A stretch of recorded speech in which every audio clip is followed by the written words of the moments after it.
Hallo, ich bin die Marit. Klick auf, ich bin Matthias.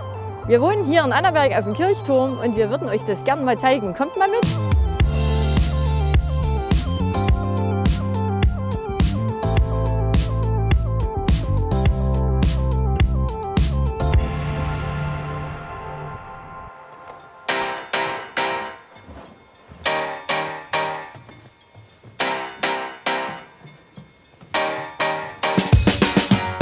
Um in unsere Wohnung zu kommen, müssen wir täglich 211 Stufen steigen, sind hier an der Stelle gerade mal bei der Hälfte, reichlich die Hälfte, bei Stufe 114. Der Turm hat im unteren Teil eine Mauerstärke von über 4 Metern und das heißt natürlich, dass da auch die Kälte so richtig lange drin ist. Und hier in unserem Treppenhaus, da ist es lange Winter, da ist es lange kalt und wir müssen da wirklich drum kämpfen, um jedes Grad aufwärts, aber im Sommer angenehme 20 Grad hier im Turm. Das ist doch super bei 32, 34 draußen.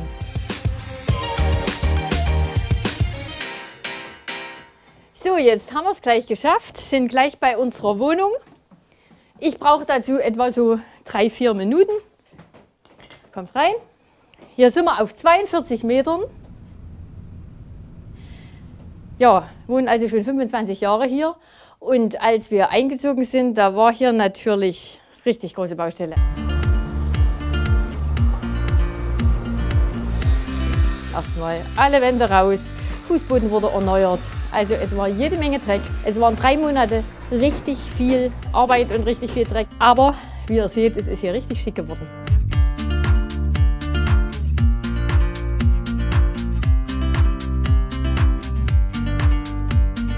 So, wir gehen jetzt mal in unser Wohnzimmer. Kommt rein. Wohnzimmer ist Richtung Süd, Südwest.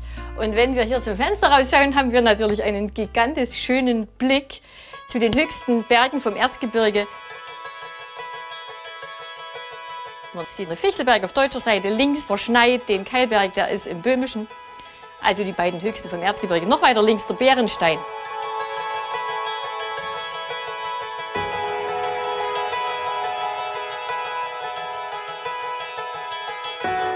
Die Leute, die glauben uns das vielleicht manches Mal nicht, aber auch nach 25 Jahren steht man noch am Fenster und schaut da raus und denkt, oh, so schön war es noch nie, die Wolken noch nie so schön.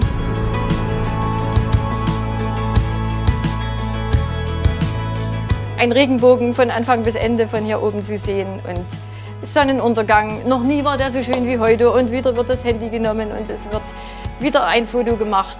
Und was ganz besonders schön ist, Nebel. Unter einen, man guckt gerade raus. Das ist was die Leute da unten, glaube ich, wahrscheinlich noch nie erlebt haben. Das sind schon so alles Eindrücke, Erlebnisse, die für uns immer wieder schön sind und die wir immer wieder ganz gerne angucken und erleben.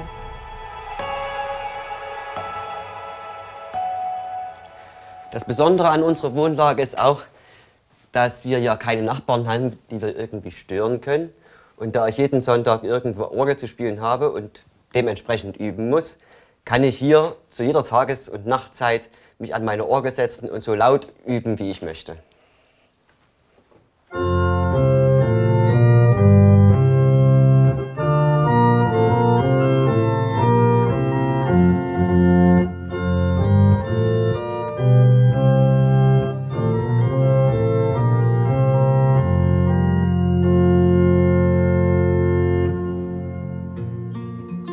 In dieser Wohnung hier im Kirchturm wohnt nachweislich mindestens seit 1578 immer eine Familie, der Türmer, der natürlich Aufgaben hatte.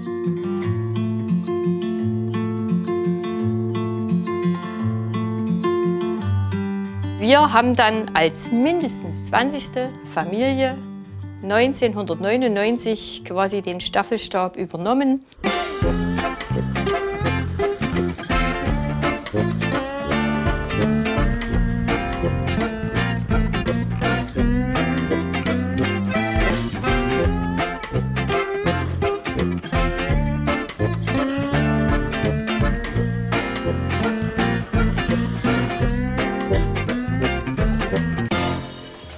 So, jetzt gehen wir noch in unser Schlafzimmer.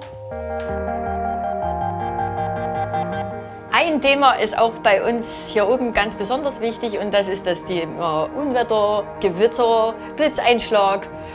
Und also ich finde das schon besonders spannend und schön, wenn da mal ein Gewitter aufzieht, wenn es dunkel wird, mitten am Tag wie in der Nacht und vielleicht dann doch ein Blitz einschlägt. Das ist dann so wie Peitschenhieb. Also man erschreckt, keine Frage. Ich erschrecke wahnsinnig. Ja.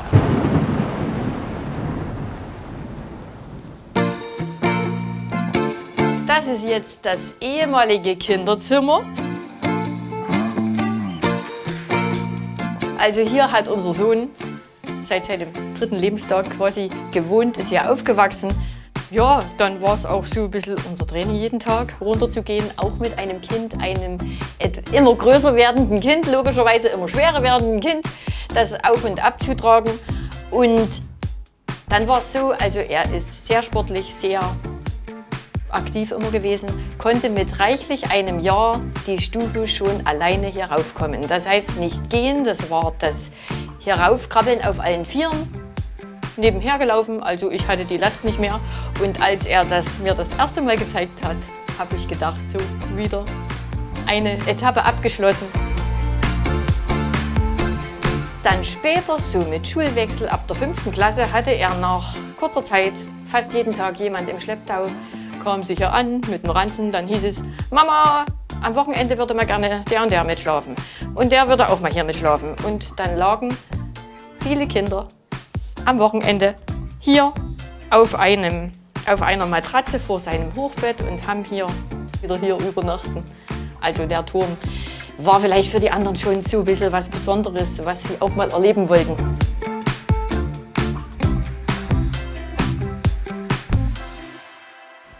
Das ist unsere Küche, war auch vorher bei unseren Vorgängern schon die Küche. Man hat sich hier aufgehalten, da fand das Familienleben statt. Der wurde beheizt und da stand hier an dieser Stelle ein schöner großer Kachelofen. Und der Kachelofen musste natürlich auch mit irgendwas gefüttert werden, nämlich mit Holz und Kohlen. Und die Kohlen mussten ja irgendwie möglichst leicht in die Wohnung raufkommen. Und dafür gab es eine Seilwinde, die wir auch heute noch haben, für unsere schweren Einkäufe oder für den Urlaubskoffer. Und die zeigen wir euch jetzt.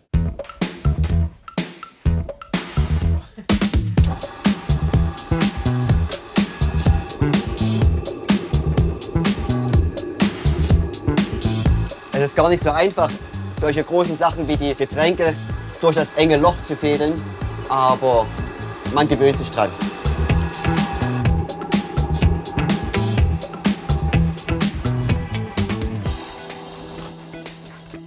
So, allemal besser, als hätten wir es hochtragen müssen. Ein Bad haben wir natürlich auch in unserem Turm. Das gab es schon 1955. Für unsere Vorgänger wurde das eingebaut. Allerdings hatten die noch einen Badeofen, der mit Holz und Kohlen befeuert werden musste. Hier in der Ecke war der Waschkessel, um die Wäsche zu kochen, wo jetzt natürlich unsere Waschmaschine steht.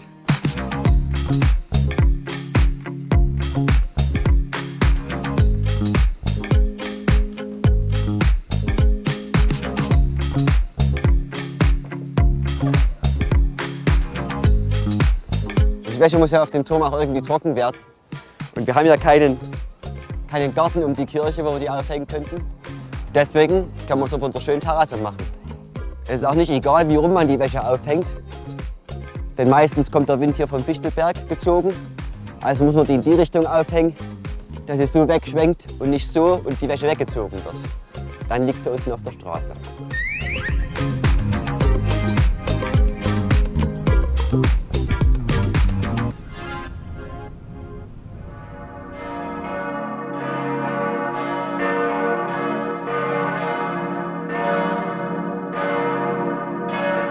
Wahrscheinlich ist mir die Begeisterung für so alte Türme und Glockengeläute in die Wiege gelegt worden.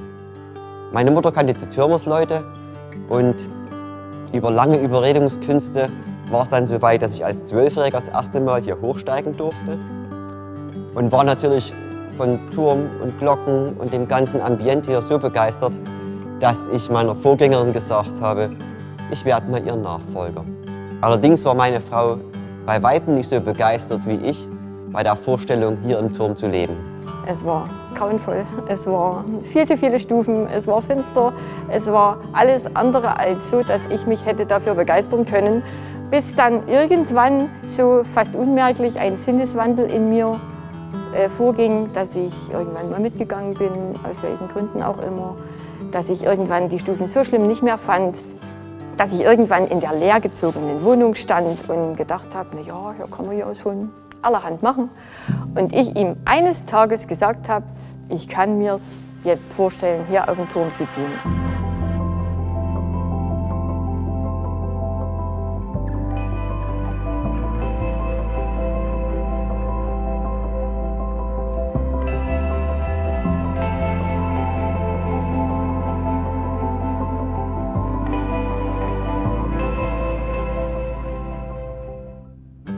Meine Frau kümmert sich als Türmerin um die Touristen, nimmt die Eintrittsgelder entgegen und unterhält sich mit denen.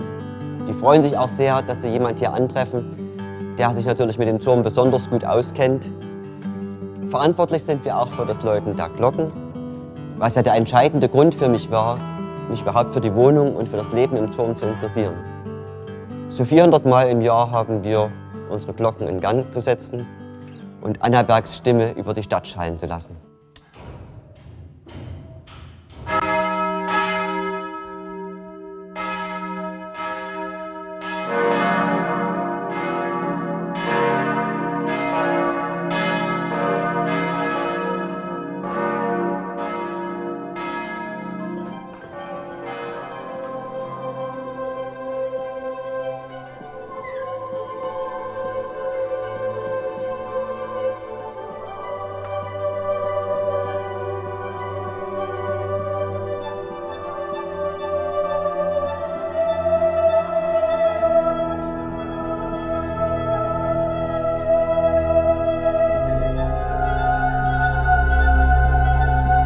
Nun sind wir die 211 Stufen aus unserer Wohnung wieder abwärts gestiegen und wir befinden uns hier in unserer Kirche. St. Annen ist die größte spätgotische Hallenkirche Sachsens und schon eine richtige Perle, was ganz Besonderes, die man gesehen haben muss. Ab und zu als Vertretung spiele ich hier die Orgel. Unser Sohn ist hier getauft und konfirmiert, genau wie ich. Wir singen hier in St. Annen im Kirchenchor mit und sind sehr gerne hier unten in unserer Kirche.